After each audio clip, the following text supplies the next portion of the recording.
제24장 남경 응천부 1화.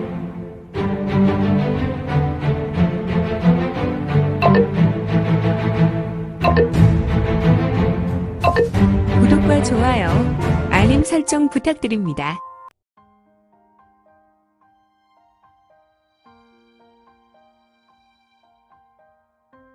제24장 남경 응천부 1화. 소래음사의 두 무승인 료예와 료증은 우선 남경 응천부로 떠났고 그들이 떠난 지 1회가 지나가고 있었다. 소주는 안찰사 이정이 사라지고 한바탕 소란이 있었다.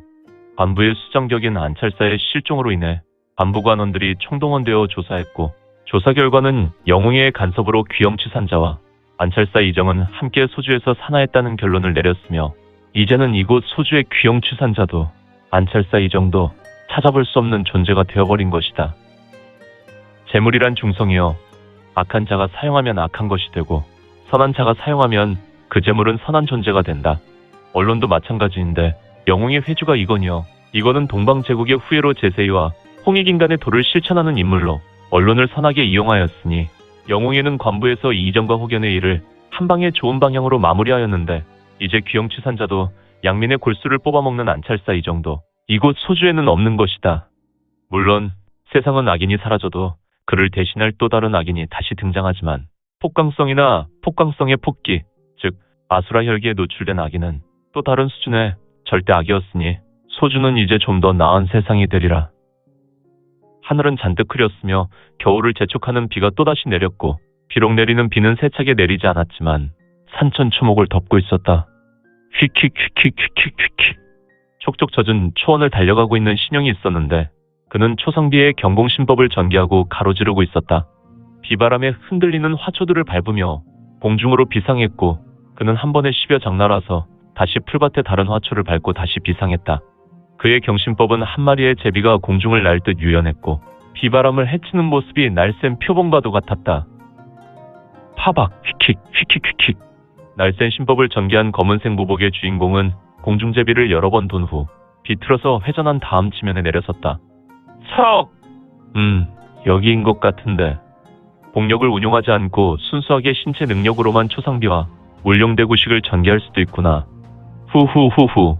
그나저나 부슬부슬 내리는 비에 그는 손으로 두 눈을 쓸어서 자기 얼굴을 닦아내었다. 바로 이건이었다. 역시 이거는 조각과도 같은 인중지령의 얼굴이었으며 그는 지금 주변을 둘러보고 무언가 찾고 있는 듯하였으니 도대체 이거는 무엇을 찾고 있는 것인가? 혹여는 영웅회의 정철과 만났으니 분명 혹여는 영웅회의 동량으로 충분할 것이다. 그런데 녀석은 안찰사의 비밀 집무실에서 오월국 광릉왕의 유물인 황금옥장을 얻었으니 녀석은 소주에서 제일의 겁으로 거듭날 거야. 그리고 혹연의 심성이 바르니 양민과 어려운 사람들을 위해 그 재물을 사용하겠지. 후후후후. 녀석이 료만 료예에게 만다라 오버패를 순순히 내어주더라니. 후후후후. 스스스스스스스스. 바람은 스산하게 초원에 불어왔고 언덕 위에 커다란 나무가 보였다. 이거는 이 나무를 유심히 보았고 능이 500년 이상의 나무 같은데 이 초원에 저런 거대한 나무라니 홀로 이곳을 지키는 천신장과도 같고 참으로 의심스러운 곳이군. 구마문이라니. 사실 소주의 암흑가는 이 구마문이라는 문파가 장악하고 있었고 이는 결국 밤에는 이들의 세력에 의해 소주는 매우 몸살을 앓고 있었다. 이거는 이를 직시하고 혹연의 의견을 들어서 구마문을 정리하고자 하였는데 이래 동안 구마문에 관한 부분을 바닥부터 쓸었다. 하지만 이상하게도 이 구마문의 수뇌는 물론 중간 주요 당직자로 찾을 수 없으니 이는 실체가 전혀 없었으며 오직 최하의 피라미드만 걸려들었다. 그러나 한 가지 단서를 얻을 수 있었으니 기루의 포주에게 들은 내용이었다. 사실 이곳 여인을 조달하는 조가라는 친구가 바로 구마문과 연관이 있다는 정보였고 이거는 조가라는 친구에게 접근하여 그의 생각을 엿본 후 그는 바로 이동하여 홀로 이곳 초원평을 찾은 것이다. 스스슥 스스슥 스스스스스슥 저벅 저벅 저벅. 현재 이거는 초원에서 유일한 오솔길을 따라 걸었는데 이때 일단의 무리가 이건 뒤에서 다가오고 있었다. 이들은 20여 명의 무리였고 모두 하나 같이 청색 무복을 입고 있었다. 이거는 뒷짐지고 아주 유연하게 자연을 벗삼아 걷는 지역 호족 권세가의 어른들이 하는 몸짓으로 천천히 걸었는데 당연히 비록 뒤에서 다가오고 있더라도 이건을 추월하기는 자연스러운 일이었다. 스컹! 맨 앞에 다가온 무사는 자신의 저수에 들고 있었던 검을 뽑아냈고 그는 더욱 빠른 걸음으로 이건에게 다가왔는데 결국 그의 행동은 이건에게 선한 목적이 아닌 것 같았다. 처벅처벅처벅 척척척 처처처처 스스스스스스스스스. 그는 처음에는 빠른 걸음으로 젖은 땅을 밟았지만 목적이 있었는지 보법을 밟으며 공간을 헤치고 있었다. 그리고 그는 망설임 없이 이건의 허리를 요절내려 하였으니 휙! 헛! 이건에게 검을 휘두르는 자는 좌에서 우로 그어나갔고 이건은 검이 닿을락말락한 틈에 헛소리를 내며 사라졌으며 그가 있었던 자리에는 하얀색 서기가 퍼지며 공간으로 흩어졌다. 그리고 우수의 검을 들고 있었던 인물의 검은 잔진동을 일으키고 주인의 우수 방향을 따라 그어지고 있었다. 적이 나타나면 여지없이 요절을 내려는 심산이었다. 이제 부슬부슬 내리는 비는 기온이 떨어졌는지 그리 크지 않은 눈꽃송이가 되어 바람에 이리저리 흩날리며 떨어져 내렸고 바닥에 빗물이 고인고로 떨어져 내림과 동시에 사르륵 녹았다. 진눈깨비였다. 무사는 자신의 목표를 잃어버려 주변 좌우 상하를 살피다가 신음을 내었는데 짙은 청색 모복의 인물은 내리는 진눈깨비의 눈을 찌푸리며 팔을 떨린다. 잠시 동료 무사들이 그에게 다가오며 아무래도 우리 앞에 있었던 인물은 사라진 것 같구나.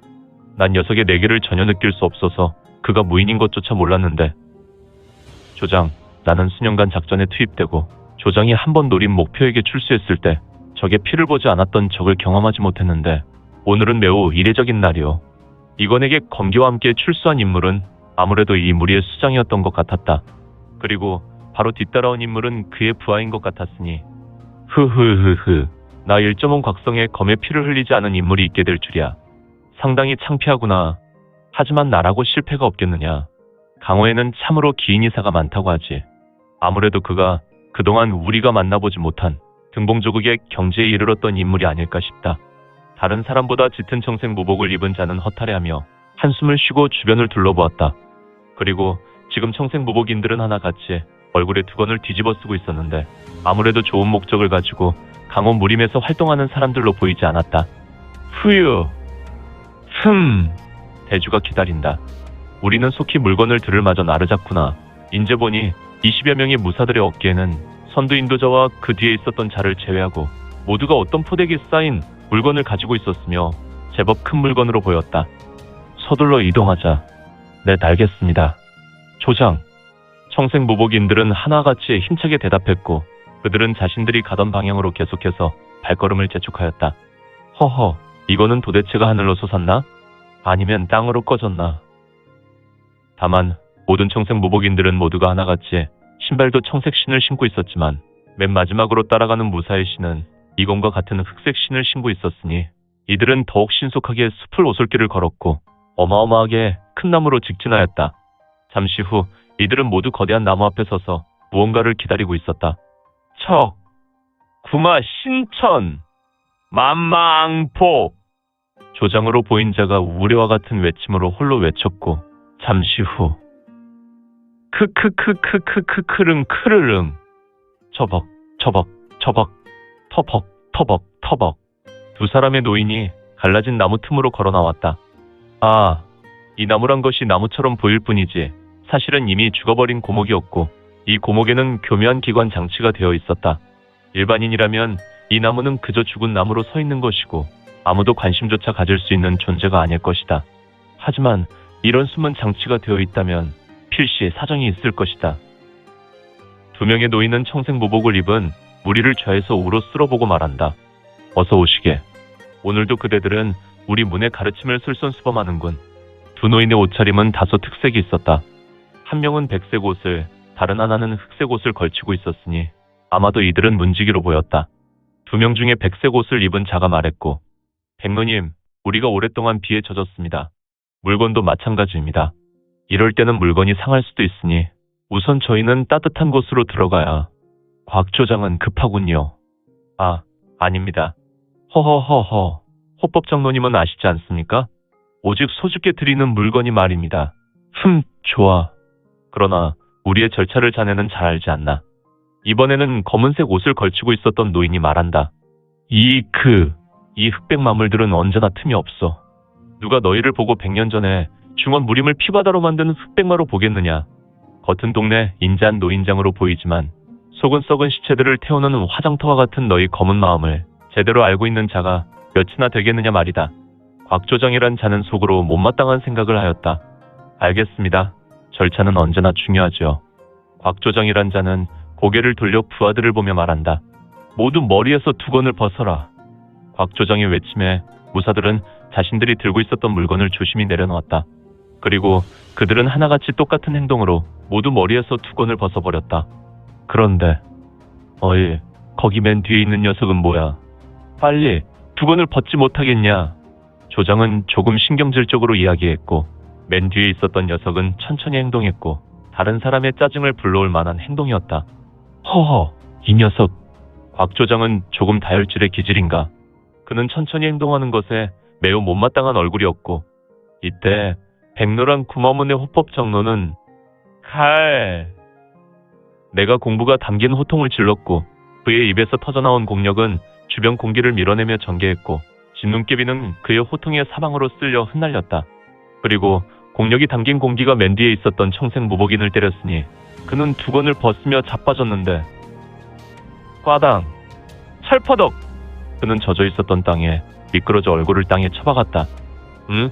어이쿠, 제길. 사람들은 놀란 눈으로 넘어진 청색 무복인을 보았다. 역시 노칠이군. 노칠, 이 변변치 못한 녀석. 녀석이 항상 말썽이군. 사람들은 노칠을 보고 역시나 하는 표정이었고 오늘도 일을 버렸다고 하는 눈빛으로 한동안 바라보았다. 흐흐흐흐. 철마대 23조에 덜 떨어진 녀석도 있었군. 쯔쯔쯔쯔쯔쯔쯔. 백노란 노인은 노치를 보며 한심한 듯 혀를 차고 있었다. 호법 장로님, 녀석은 수습대원입니다. 그러니 너그럽게. 곽 조장은 그게 문제야. 문규를 따르게. 녀석의 신발을 보라고. 녀석은 우리 문에서 나눠준 신발이 아니라 흑색 신발을 신고 있군. 흑색 의복을 걸친 노인의 말에 눈살을 찌푸린다. 그리고 다시 고개를 돌리고 얼굴이 붉게 되어 말하는데 노칠이 이놈. 내 녀석은 언제나 우리 조에 흑칠을 하는구나. 칠수격! 곽 조장은 허공에 대고 우수를 마구 휘저었고 그의 내가 공력이 바람을 가르고 쇄도하였다. 퍽퍽퍽퍽퍽퍽. 노칠은 어정쩡하게 서 있다가 다시 곽성의 출수에 후려맞고 바닥에 자빠졌다. 이리 와라!